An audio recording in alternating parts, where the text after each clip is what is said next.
Dans la mythologie égyptienne, Amout, ainsi nommé, c'est une convention, je le rappelle, donc ne me dites pas ensuite que c'est son nom, s'il vous plaît.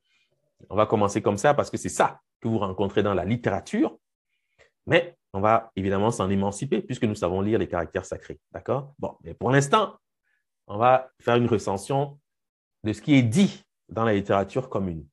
Dans la mythologie égyptienne, Amout, la dévoreuse des morts, est la divinité hybride qui, lors de la pesée du cœur, dévore les âmes des humains jugés indignes de continuer à vivre dans l'au-delà. Ça, c'est ce que vous lirez dans les manuels de vulgarisation. Okay?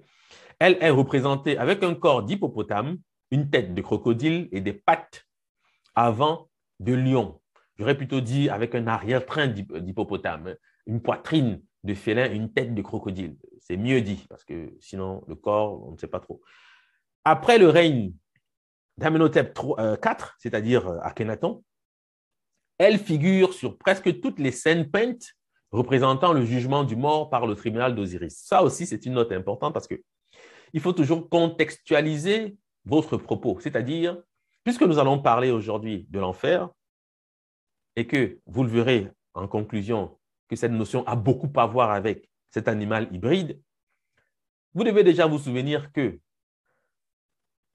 cet animal commence à apparaître dans les papyrus égyptiens autour de 1500 avant l'ère actuelle, c'est-à-dire sous la 18e dynastie, qui est l'une des plus prestigieuses aussi, vous le savez. Mais ça ne veut pas dire qu'elle a commencé à exister. Il a simplement commencé à être représenté, mais on ne peut pas faire de religion sans ce concept-ci. Ça, c'est clair, vous allez le comprendre. Donc, depuis toujours, nos ancêtres ont théorisé là-dessus, sauf que cet animal a commencé à être représenté dans les papyrus funéraires, notamment ce qu'on appelle aujourd'hui en fait un peu facilement le livre des morts, à partir du règne du pharaon Amenhotep IV, c'est-à-dire Akhenaton, autour de 1500 environ avant l'ère actuelle.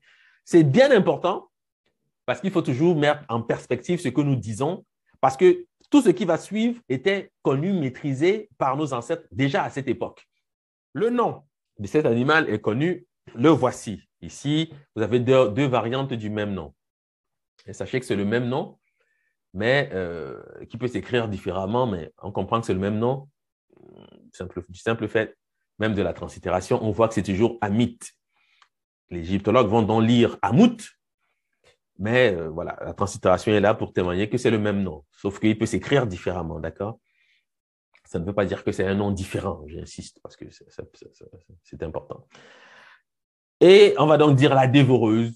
Parfois, on dit Amit, parfois Amout. Hein. Bon, voilà, ce sont des conventions, mais enfin, c'est pour que chacun sache de quoi on parle. Donc, voici son nom, c'est la base sur laquelle on va donc s'établir pour construire le cours de ce soir. Donc, nous allons donner la parole à nos ancêtres pour qu'ils puissent nous instruire sur la vision qu'ils avaient de la destinée post-mortem, ce qui est fondamental. Ici, à l'image, vous avez donc une représentation, comme celle que j'ai indiquée tout à l'heure, de cet animal fantastique ou mythique qui est derrière Thoth et qui attend le résultat, évidemment, de la pesée, que le résultat soit proclamé, qui est à l'affût, qui attend. Amout attend derrière le dieu Thoth en train de noter le résultat de la pesée sur la balance du tribunal d'Osiris. Si le résultat est favorable, le défunt est dit innocent, c'est-à-dire justifié. S'il est défavorable, Amout dévore le cœur du défunt. Voilà ce que vous allez lire dans les manuels de vulgarisation. Ici, vous avez donc le papyrus d'Ani, datant précisément donc de la 18e dynastie. Et vous avez également une réédition de la graphie qui permet de nommer cet animal fantastique. Alors ici, il y a une nuance, ce n'est plus tout à fait la poitrine d'un lion. Ils ont remplacé par un animal à peau tachetée, possiblement un léopard ou une panthère, mais on comprend que c'est toujours un félin. En tous les cas, ils insistent pour signifier que ce sont des animaux qui sont particulièrement craints, d'accord, qui ont une certaine voracité. On peut dire ça de cette façon.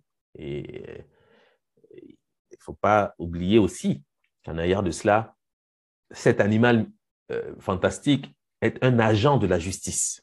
Bon. Pourquoi l'appelle-t-on la dévoreuse? On l'appelle la dévoreuse à cause de l'étymologie de ce nom. Donc, en haut, vous avez le nom cette soi-disant dévoreuse, qu'on va appeler Amout, par commodité. En bas, vous avez le verbe à partir duquel ce nom est formé. Ce verbe est translittéré am, qui signifie avaler, absorber. Voilà pourquoi les égyptologues, ils auraient pu dire l'avaleuse, ils auraient pu dire l'absorbeuse. En tous les cas, le nom de cet animal fantastique ou mythique, si vous voulez, procède d'un verbe égyptien que vous avez ici à l'image. D'accord? C'est à partir de ce verbe que ce nom est formé. Voilà pourquoi on traduit dans le texte la dévoreuse. Hein? Voilà, ça au moins je pense que c'est clair. Et observez bien la graphie. Ce n'est pas parce que les signes se multiplient qu'elle est compliquée. Quand vous observez la translittération, vous voyez qu'elle est fort simple en réalité. C'est deux lettres, A et M, c'est tout.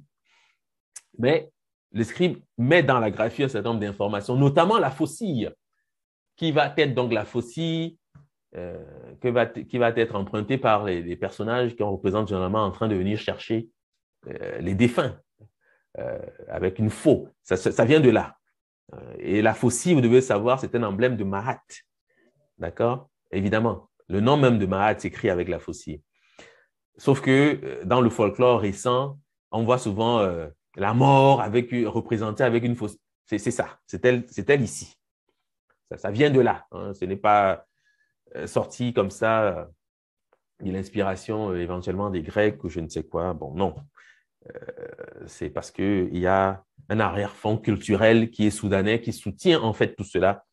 Pour cette raison qu'aujourd'hui, sinon ça ne se justifie pas parce que cette faucille-là n'est jamais en action. C'est-à-dire quand on représente la mort avec cet attribut, on ne sait pas pourquoi ce n'est pas un agriculteur quand même. Mais quant au fond, on ne peut pas comprendre cela si on ne comprend pas que la civilisation et l'agriculture sont fondamentalement liées et que ce sont les Soudanais qui sont sédentaires. Donc ça vient forcément d'une pensée symbolique nourrie à la sédentarité, c'est-à-dire les Kémites. Parce que les peuples eurasiatiques sont des nomades. Ils ne peuvent pas théoriser de la sorte en mettant la faucille dans la main d'une divinité. Ça n'aurait aucun sens. J'espère que je me fais bien comprendre. Il se trouve que cette graphie, ce verbe à partir duquel est construit le nom donc de cet animal fantastique, a des variantes graphiques qui simplifient en fait la chose. Parce que j'aurais pu insister sur la graphie, la première graphie, mais sauf que vous auriez peut-être été impressionné par le nombre de signes, parce que ça peut impressionner. Bon. Donc, on va aller au plus simple, avec l'idée que qui peut le plus, peut le moins. De toute manière, on va aller au plus simple, en apparence, parce qu'en fait, il faut aussi savoir que quand on simplifie, en fait, on complexifie. C'est comme un paradoxe, mais enfin, ce n'est pas grave. On va aller au plus simple pour présenter donc les variantes graphiques. Sachez que c'est toujours le même mot écrit différemment. Hein. Si vous observez la translittération, elle est toujours la même. La signification est toujours la même. Avaler, absorber. Avaler, absorber. Okay? Donc, c'est le thème à partir duquel est construit le nom de cet animal mythique qu'on appelle la dévoreuse par commodité, parce que son nom est formé à partir d'un verbe qui signifie avaler, absorber. La solution tombe d'elle-même. Vous l'avez vous-même trouvé sans faire d'effort. C'est comme un fruit mûr quand vous pratiquez la méthodologie. Parce qu'il n'y a pas de hasard. En poulard, nyama, ingérer, manger. Poulard, nyamin, nourriture ou nourrir. Serer, nyam, manger. Maoka, nyema, c'est la nourriture. Le malinké parle en Côte d'Ivoire. Songhai, nama, mordre. Wolof, nyami, manger. Fang, nyam, les mets, la nourriture. En bassa, bien sûr, c'est nyama, pour dire manger. Tout comme en Douala, d'ailleurs, c'est nyama, c'est manger. Malinké, nyimin, mâcher. Bambara, nyimi, mâcher. D'accord? C'est le même registre, je pense que vous le voyez et que vous le comprenez. Donc, ici, on est sûr que cet animal-ci sollicite ce vocabulaire. Il n'y en a pas. Ce n'est pas possible autrement. Parce que d'après le copte même, on a déjà la racine niema, etc., qui apparaît ici. Donc, ça veut dire que son nom-là a quelque chose à voir avec ceci. Ces mots-ci, nourrir, manger, nourriture, mordre, mâcher, etc. En égyptien pharaonique, le verbe manger est différent en apparence du verbe absorber et avaler. D'accord? Mais vous conviendrez que dans les langues subsahariennes, eh bien, c'est toujours le même mot. On ne fera pas de nuance à ce niveau. Mais, puisqu'il faut rester dans l'orthodoxie et que les graphies sont là pour nous guider, eh bien, si on parle de manger, vous devez choisir, vous devez partir par le verbe manger lui-même. Et le voici. On dit manger en égyptien pharaonique de cette façon. Manger, consommer, se nourrir. D'accord? C'est une graphie relativement simple qui, nous le verrons, a le bénéfice d'avoir une solution copte qui facilite sa lecture. En copte, cette graphie translittérée ounem, quelque chose de ce genre, se lit qui signifie manger, qui correspond au kipare, langue bantou parlée en Tanzanie, mordre. C'est le même mot, d'accord? J'ai choisi le kipare de manière singulière parce qu'après, il y a des variantes. Mais au moins, kipare, c'est clair. Ça veut dire mordre. Donc, ce n'est pas tout à fait manger. Vous voyez qu'il y a un échange de sens. Parce que tout à l'heure, avec Nyama, nous étions aussi dans l'idée de mordre. Hein. Songhai, Nama, c'est mordre.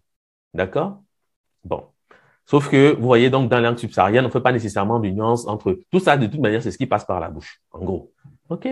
Mais, puisqu'il est question de bien comprendre, eh bien, on ne peut pas faire l'économie des efforts. Il faut pousser pour ne pas se dire, une fois arrivé à destination, qu'on a oublié la valise à 3 km. Non. Il faut prendre tous les bagages nécessaires pour arriver à bon port et livrer la marchandise telle qu'elle est attendue. Donc, on passe en revue tout ce qui, de près ou de loin, intéresse la matière que nous sommes en train de vouloir questionner. Ici, en l'occurrence, c'est le verbe manger. Manger, consommer, se nourrir, qui correspond au copte manger, qui n'est pas très différent de aimer, même à l'oreille. Mais sauf que si j'avais dit ça avant, ça aurait été un peu difficile après vraiment de bien comprendre. Parce qu'en réalité, vous pouvez même déjà faire des relations ici, parce qu'elles sont justes. Et aimer, c'est le même mot. Hein. Sachez que la racine est la même, mais je suis passé par un autre chemin dans l'idée qu'il fallait absolument que j'assure d'une meilleure compréhension de ce qui est dit par nos ancêtres ici. Donc, Kipare, c'est la langue du peuple paré en Tanzanie, ok? Ils disent Ouma, c'est le même mot. Et je prends cet exemple, mais il y en a d'autres. Les listes sont même très importantes de ce point de vue, mais un exemple suffit. Ça permet de vocaliser la chose. Bon. Je vais maintenant questionner l'acte de manger. Et pour ce faire, je vais me servir d'un auteur que vous connaissez, professeur égyptologue, c'est un égyptologue sénégalais, Aboubakry Moussalam, par ailleurs disciple de Cheikh Anta Diop. Dans son ouvrage de l'origine égyptienne des peuples, voici ce qu'il dit. En égyptien ancien, la main droite se dit unmi ou quelque chose comme ça. Il translitère. En tout cas, vous avez la graphie, vous avez le mot. Terme qui vient de wum, qui signifie manger. Donc, mettons un point ici. Comprenez bien ce qu'il est en train de dire. Il dit que en égyptien ancien, la main droite, le nom de la main droite vient du verbe manger. Ça, c'est de 1. Ensuite, il ajoute, d'après ce qui précède, la main droite signifiait, chez les anciens Égyptiens, la main qui mange. Dans l'orientation pour désigner la droite, on disait wunmi, c'est-à-dire la main qui mange. Donc, la main droite. En poulard, le même rapport existe entre manger, la main droite et la droite. En effet, nous avons nyamde, manger, nyamo, la main droite, mais aussi la droite. Donc, en clair, ce que nous annonce ici, Moussalam, c'est quoi? C'est qu'il est Peul, donc pour lui c'est facile. En Peul, la droite, la notion de droite est fondée sur le verbe manger.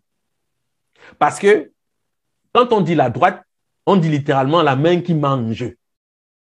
Parce que vous devez savoir que dans les traditions africaines, c'est la main droite qui est la main avec laquelle on mange.